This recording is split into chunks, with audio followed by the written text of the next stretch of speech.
Halo semuanya, perkenalkan nama saya Lindawati. Hari ini saya akan sedikit menjelaskan tentang pedoman penyusunan APBD. Peraturan Menteri Dalam Negeri Nomor 21 Tahun 2011 menyiratkan bahwa APBD atau Anggaran Pendapatan Belanja Daerah merupakan rencana keuangan tahunan pemerintah daerah yang dibahas dan disetujui oleh pemerintah daerah dan DPRD, serta ditetapkan dengan peraturan daerah. Pedoman penyusunan APBD adalah pokok kebijakan sebagai petunjuk dan arah bagi pemerintah daerah dalam penyusunan, pembahasan, dan penetapan APBD. Peraturan Menteri Dalam Negeri Nomor 26 Tahun 2006 mengatur tentang pedoman penyusunan APBD tahun anggaran 2007. Secara singkat, pedoman tersebut meliputi 1. Sinkronisasi kebijakan pemerintah pusat dengan kebijakan pemerintah daerah untuk mencapai sasaran prioritas pembangunan nasional tahun 2007. Perlu dilakukan sinkronisasi program dan kegiatan pemerintah pusat dengan pemerintah daerah. 2. Prinsip dan kebijakan penyusunan APBD dengan perubahan APBD. Ruang lingkup pedoman penyusunan APBD tahun anggaran 2021 meliputi A. Sinkronisasi kebijakan pemerintah daerah dengan kebijakan pemerintah pusat.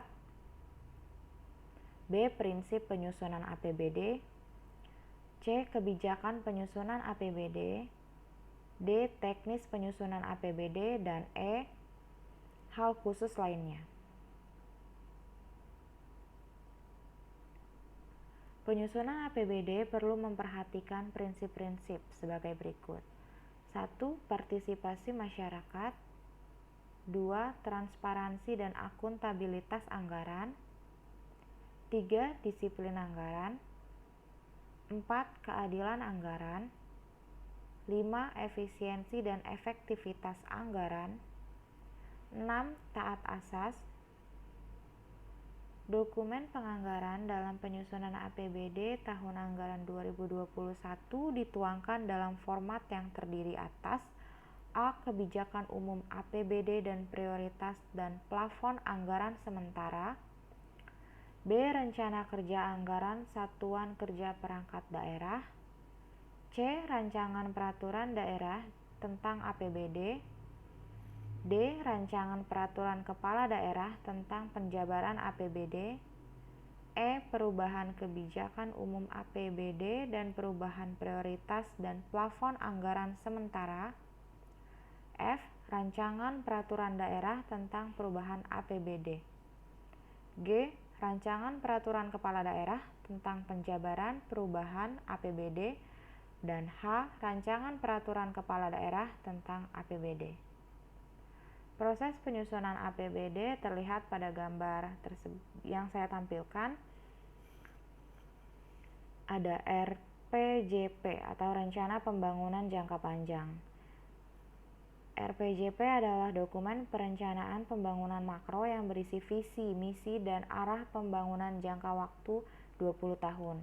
Kemudian ada RPJMD atau Rencana Pembangunan Jangka Menengah Daerah.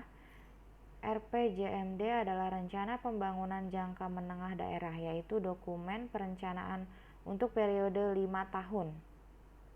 Selanjutnya di minggu kedua-ketiga, persiapan dan penyusunan rancangan RKPD murni.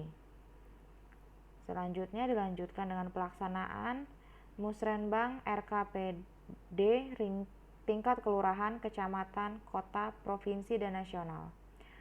Dilanjutkan dengan penyusunan dan finalisasi rancangan akhir RKPD dan penyusunan naskah perwal RKPD. Dilanjutkan lagi dengan penetapan perwal RKPD murni. Lalu penyampaian rancangan KUA dan PPAS oleh Ketua TAPD kepada Kepala Daerah dan dari Kepala Daerah kepada DPRD. Lalu perubahan RKPD dan pengesahan Renja OPD oleh Wali Kota.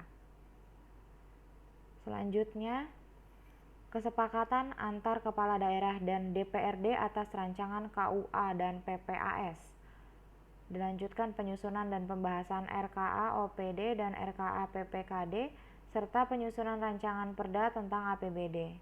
Lalu penyampaian rancangan perda tentang APBD kepada DPRD, pengambilan persetujuan bersama DPRD dan Kepala Daerah, dan penyampaian rancangan perda dan perkada tentang penjabaran APBD kepada Gubernur untuk dievaluasi. Lalu penyempurnaan Raperda tentang APBD sesuai hasil evaluasi dan penyampaian keputusan DPRD tentang penyempurnaan Raperda APBD kepada Gubernur.